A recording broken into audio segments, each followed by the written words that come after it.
Il est 6h52. Maître Noël. Oui, et Céline, contrairement à ce que vous me disiez durant la coupure pub, ce n'est pas le sosie de Nikos Aliagas que vous avez aperçu là dans la vitre, mais bien le véritable, l'authentique Nikos Aliagas.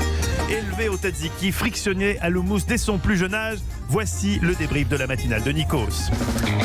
Nikos qui va arriver. Nikos qui, culpabilisant d'avoir laissé entendre qu'Hélène Zélani, présentatrice du journal de 7 heures, était contemporaine de Vincent Auriol, tente depuis de se rattraper en multipliant les références à la jeunesse de cette journaliste. Alors attention Nikos, ne tombez pas dans l'excès inverse, ça va se voir aussi. C'est cool de vous retrouver. Merci sister Hélène Zélani.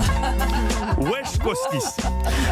Donc concernant le cahier des charges établi par Laurent Guimier, pour le point intitulé « Rattraper Skyrock en parlant plus aux jeunes », je me permets de mettre une petite coche verte pour dire c'est bon, c'est même bat comme disent les jeunes.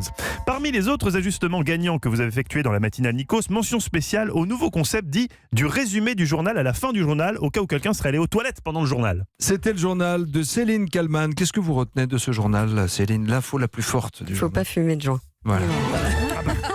C'est pratique, c'est comme ça on peut aller aux toilettes pendant le journal, on a l'info importante à la fin.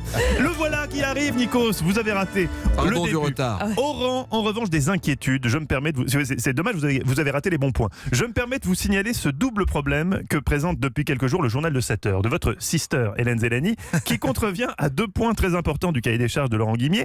1. Respecter la langue française en évitant d'inventer des mots qui n'existent pas. Et 2. Ne jamais fricoter entre collègues. Voire 3. Surtout pas à l'antenne. Amarcissage suivi par Rémi Botsaron. Amarcissage, vous dites. On ne dit pas atterrissage puisque c'est sur Mars. Bien sûr, c'est la 8e opération. Ça vous dirait d'en faire une 9e avec moi, Hélène? Eh ben allons-y tout de suite. Alors moi, je vous conseille déjà de partir un petit week-end à Deauville. Vous voyez comment ça se passe.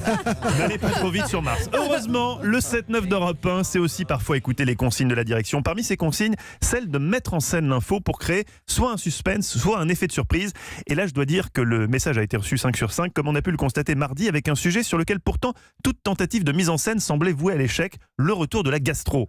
C'était sans compter le génie de Nikos Aliagas, le George Lucas des pépins gastriques. Quand même, soin de vos mains, lavez-les car l'épidémie approche. La guerre des étoiles, l'étoile mystérieuse. Vous n'aviez pas de musique? J'en ai mis une pour vous. Elle est pas mal. Non? Pour annoncer le départ en fanfare de la gastro, je trouve que vous êtes assez inspiré. Mais où allez-vous chercher ces idées, Nikos? Je ne sais pas, c'est sorti tout seul.